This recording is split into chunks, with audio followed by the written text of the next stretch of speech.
সকাল থেকেই জমে উঠেছে গাইবান্ধার ফুলছড়ির পাটের হাট। নিশ্চয়ই দেখতে পাচ্ছেন ব্রহ্মপুত্র নদে সারি সারি নৌকা এসে ঠেকছে এই ফুলছড়ি হাটের যে ঘাট আছে ব্রহ্মপুত্র নদের সেই ঘাটে, এবং সেই প্রতিটি নৌকা থেকে পাট নামাতে ব্যস্ত সময় পার করছেন শ্রমিকরা।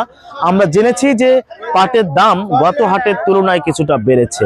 আমরা দাম জানাবার আগে একটু হাট ঘুরে আসতে চাই, একটু দেখাতে চাই এখানকার দৃশ্য। এই যে দেখছেন শ্রমিকরা প্রতিটি নৌকা ঘাটে ভেড়ার সাথে সাথেই পাট নামাতে ব্যস্ত হয়ে পড়ছেন। এই যে কিছুক্ষণ পর পর পাট বোঝাই নৌকা এসে ভিড়ছে ফুলছড়ি হাটের যে ঘাট আছে ব্রহ্মপুত্র নদের ঘাট, সেই ঘাটে। এরপর এই ঘাটে পাট বোঝাই নৌকা ভেড়ার সাথে সাথেই এখানকার যারা পাইকার আছে তারা আকার ভেদে প্রকার ভেদে সেগুলো দামাদামি করে সেগুলো তারা কিনে নিচ্ছেন।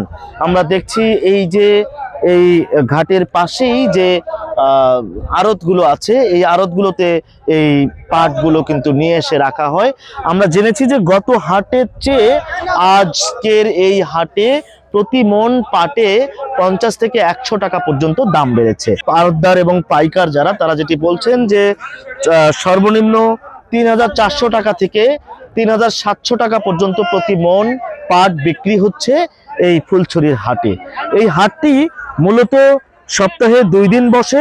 মূলত এই হাটেই এখানেই একসময় উপজেলা হেডকোয়ার্টারও ছিল, তবে কিছুদিন আগে এখান থেকে উপজেলা হেডকোয়ার্টারটি সরিয়ে সেটি কালীরবাজারে স্থানান্তর করা হয়েছে, কারণ এটি নদী ভাঙনের মুখে পড়েছিল। তো উপজেলা হেডকোয়ার্টার গেলেও ফুলছড়ি হাটের যে জৌলুস, সেই জৌলুস কিন্তু কমেনি, জৌলুসটা এখনো হারিয়ে যায়নি। এই পাটের মতো চরের বিভিন্ন উৎপাদিত কৃষি পণ্য এই হাটে কেনাবেচা হয়। দূর দূরান্ত থেকে পাইকাররা আসেন, এখান থেকে এই কৃষকদের উৎপাদিত পণ্য সামগ্রী তারা কিনে নিয়ে যান। এই ছিল আজ এখন পর্যন্ত আমার কাছে ফুলছড়ি হাট থেকে পাট কেনাবেচার সবশেষ খবর।